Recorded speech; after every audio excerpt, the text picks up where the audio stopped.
এ কি আজমাইন, তুমি এই অবস্থা কেন? আমাদের কি পড়া অনেক জরুরি। তো পড়তে হবে না, না পড়লে তুমি পাশ করবে কিভাবে? আমি তো শুনছিলাম যে আমার বন্ধুদের থেকে 2020 সালে নাকি অটো পাস হয়েছে।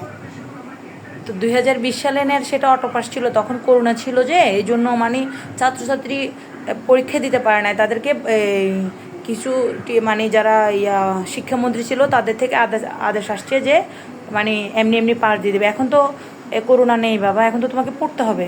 আমার যদি আমাদের পরীক্ষার সময় আমাকে অটো পাস দিয়েছে তাহলে কি কত মজা হইতো।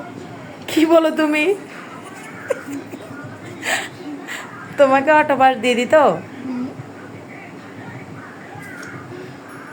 এখন নাচি লাভ নেই তো আব্বু, পড়াশোনা করা ছাড়া তোমাকে এখন অটো পাস দিবে না।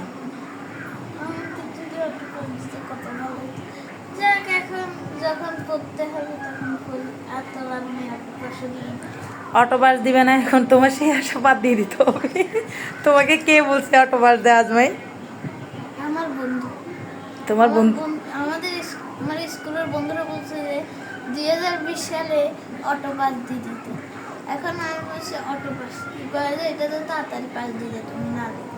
ও মাই গড, তোমার বন্ধু তো অনেক চালাক আজমাইন, এ ধরনের বন্ধু থেকে দূরে থাকবে, এটা খতরনাক। ভালো ভালো বুদ্ধি দিচ্ছে না তোমাকে, ঠিক আছে? পড়াশোনা করো, এখনকার যুগে এগুলো নেই, এখন পড়তে হবে। হ্যাঁ, পড়ো পড়ো পড়ো।